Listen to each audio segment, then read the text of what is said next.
seniors pour une santé durable.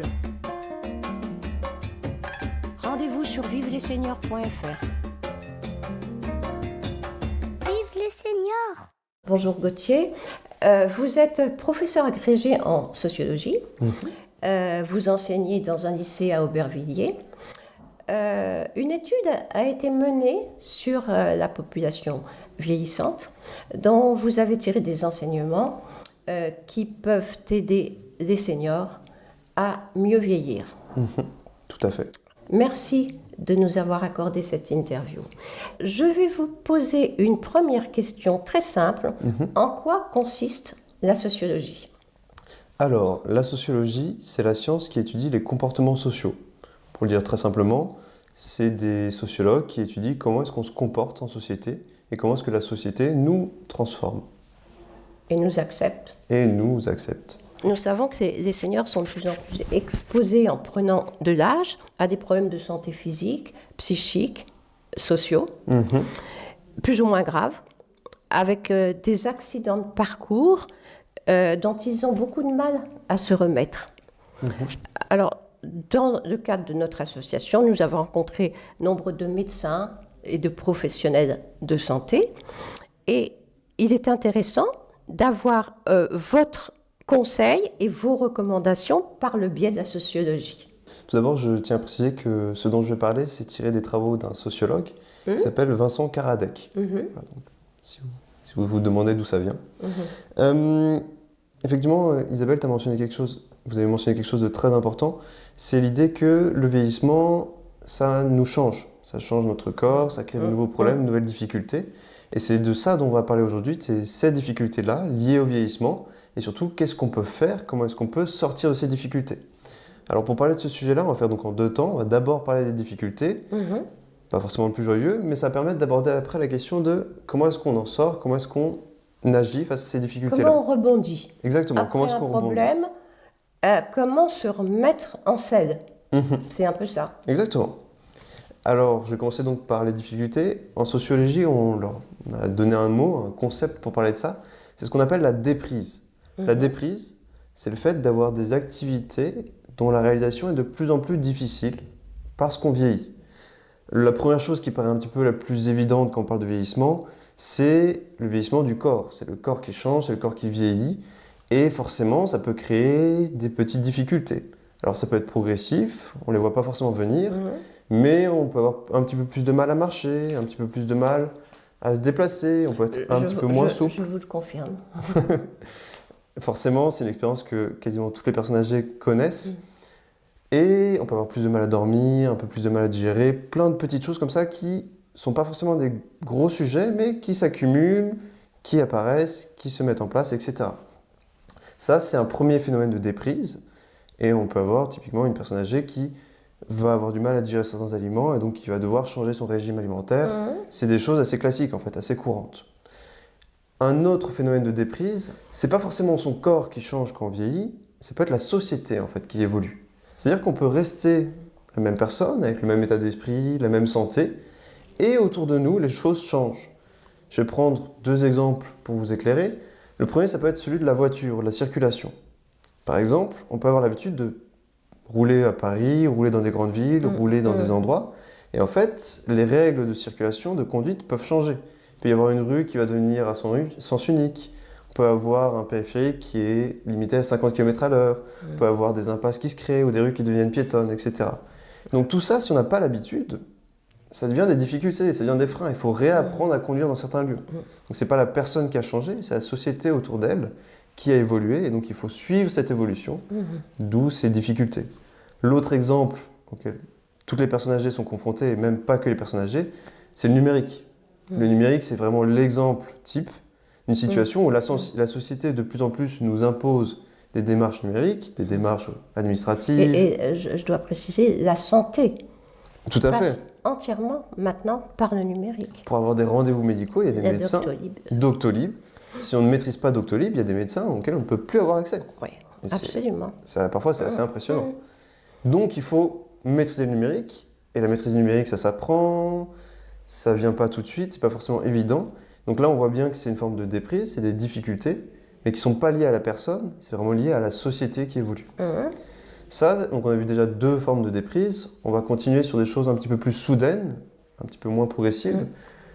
Les premières choses qui peuvent arriver un petit peu de manière un peu plus soudaine, ça peut être des accidents de la vie, des accidents liés à la santé. On peut avoir des maladies graves, on peut avoir des AVC, des accidents, une chute. La chute est une des premières causes de mortalité senior.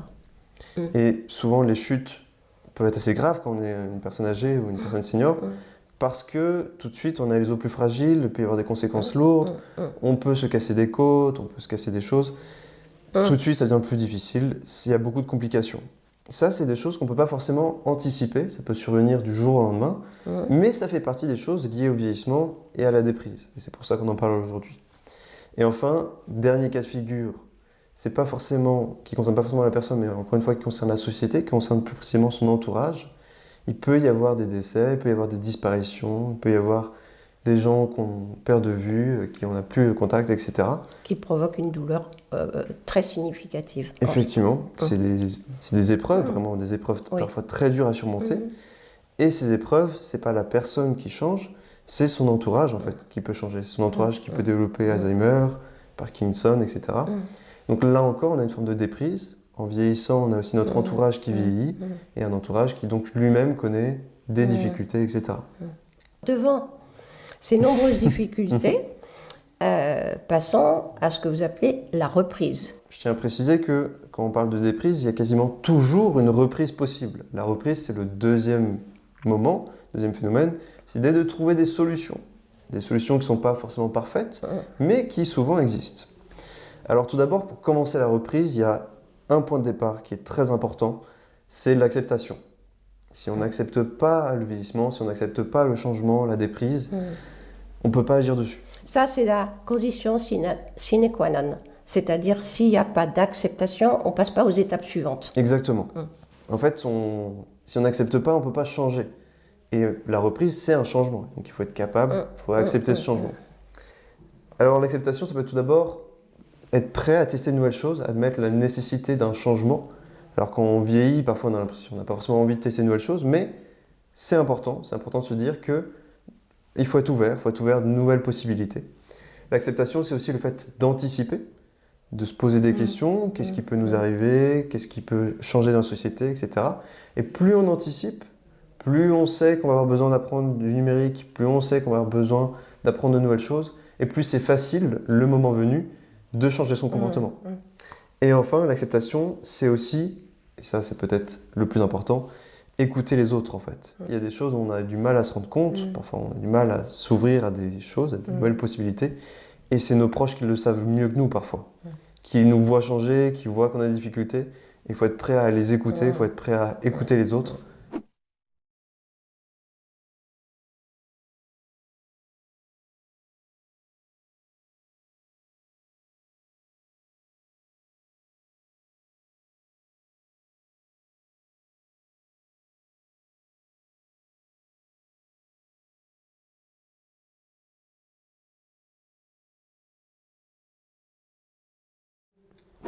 Maintenant que j'ai dit ça c'était le point de départ, on va rentrer un petit peu plus dans les stratégies, donc qu'est-ce qu'on peut faire concrètement? Alors je précise que pour chaque situation personnelle, il va y avoir une solution qui va être précise, particulière. Il n'y a pas de solution miracle, il n'y a pas une solution qui fonctionne à chaque fois. C'est plus un questionnement qu'on peut se poser et à chaque fois, on peut essayer de trouver une solution qui nous correspond. Ça, c'est toujours important à rappeler. La première type de stratégie, ça peut être l'adaptation. C'est-à-dire qu'on va continuer à faire les mêmes choses, mais un petit peu différemment. On va changer, on va s'adapter vraiment, on va transformer un petit peu notre manière de faire. Un des exemples les plus connus, c'est des personnes âgées qui n'arrivent plus à aller à la messe le week-end. Il y a des personnes âgées qui ne vont plus à la messe, qui ne vont plus dans des lieux de culte le week-end ou en semaine. Oui, on peut dire des lieux de culte en général. Tout à fait, oui. Ça concerne évidemment pas qu'une religion, c'est dans toutes les religions.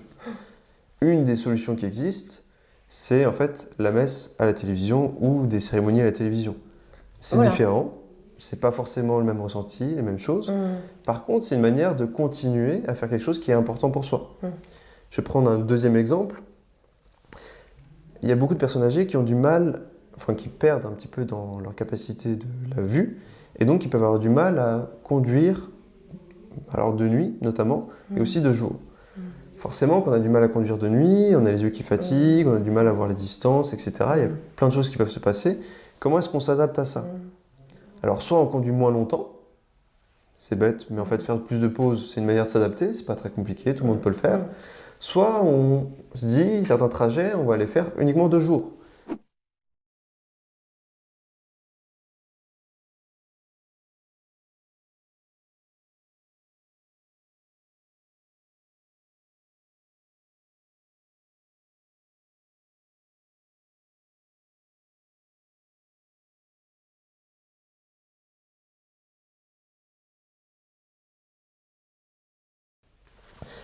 Deuxième manière d'avoir une reprise, c'est ce qu'on appelle la substitution, c'est le fait de changer d'activité. On va faire une activité très proche, qui nous apporte à peu près les mêmes choses, mais qu'on pourra maintenir. Un très bon exemple de ça, c'est dans le sport. Il y a beaucoup de sports, parce qu'il y a des chocs, parce que c'est intense physiquement, qu'on ne peut plus faire en vieillissant. Il y a beaucoup maintenant, énormément de sports adaptés aux seniors. Exactement. Beaucoup. Et donc là, plutôt que de se dire, je vais continuer le basket, alors qu'en fait, le basket, il y a trop de chocs, c'est trop violent, on ne peut pas vraiment s'adapter en continuant à jouer au basket, donc on va remplacer le basket par une autre activité. Ce qui importe, c'est pas de faire du basket ou du foot, ce qui importe, c'est de faire une activité physique qui nous fait plaisir, qui nous permet de rencontrer des gens, etc.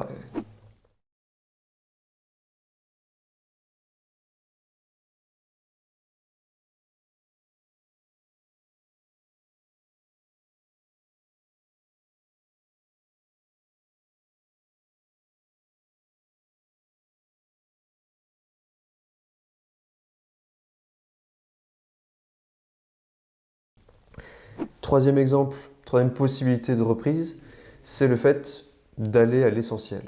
Et ça, c'est aussi quelque chose qu'on a du mal parfois à accepter, qu'on a du mal à entendre. Mais il y a des activités, il y a des choses qu'on fait dans notre vie qui parfois peuvent nous peser, qui parfois peuvent être compliquées.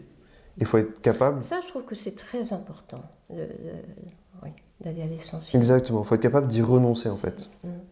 De se dire, bon, finalement, c'est trop compliqué ce que je faisais, c'est trop compliqué cette activité que j'aimais bien mais qui me prenait beaucoup de temps. C'est pas le plus important dans ma vie. Ce que je préfère, c'est lire des livres. Ce que je préfère, c'est voir mes amis. Ce que je préfère, c'est marcher. On se concentre sur ce qui nous apporte le plus, ce qu'on considère le plus important, ce qui nous apporte le plus de bonheur.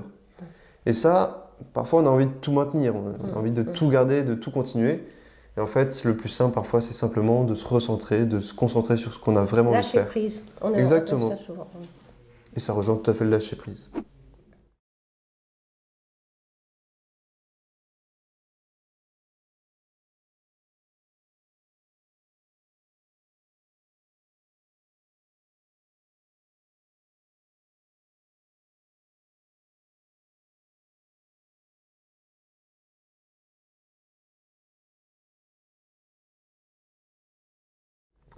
Et enfin, dernière possibilité, dernière stratégie, après j'aborderai peut-être une petite question en plus, une petite possibilité en plus, c'est le fait de déléguer.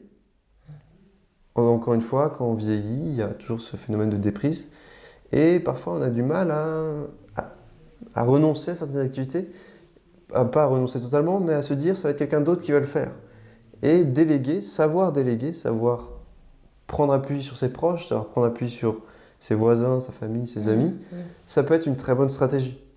Il y a des choses, parfois les courses, parfois faire la vaisselle, parfois faire certaines tâches, qui peuvent être de plus en plus compliquées.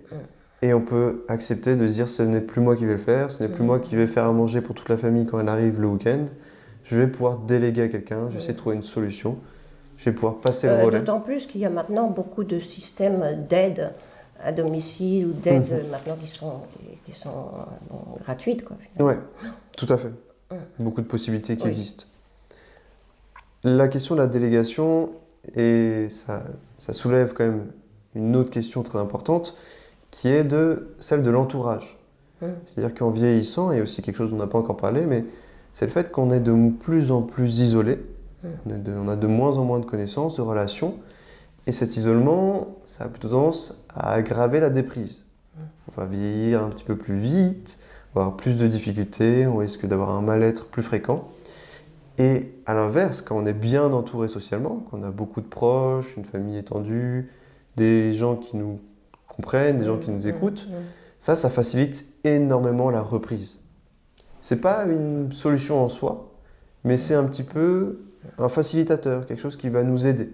Donc mieux on est entouré, plus on est entouré, et plus c'est facile en fait de vieillir, et plus c'est facile de passer de la déprise Ah bon, oui, à la d'accord. reprise. Mais bon, c'est vrai que le phénomène de l'isolement est un phénomène récurrent qui vraiment est très délétère pour les seniors. Et c'est pas toujours évident de s'entourer et de bien s'entourer. Oui, tout à fait. Bien, parce que c'est ça aussi, je veux dire. Oui, tout à fait. L'isolement est une réalité très brutale qu'on ne Positif. choisit pas forcément. Ça s'accompagne parfois d'autres pathologies, la dépression, Voilà. les maladies, etc. Évidemment, parfois c'est difficile de bien s'entourer.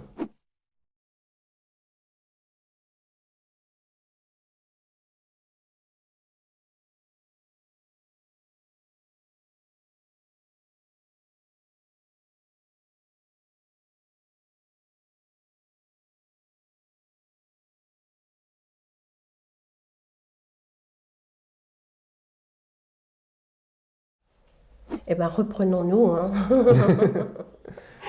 Je pense qu'on a fait un tour complet de cette, peut-être on peut dire une méthodologie, Oui, c'est ça. qui n'est pas très bien. toujours évidente, on ne peut pas non plus tout faire, il y a des choses qui sont même difficiles à faire. C'est pas miracle. Mais Hein. il faut connaître et puis essayer effectivement de suivre ce chemin. Merci beaucoup. Merci Gauthier. Isabelle.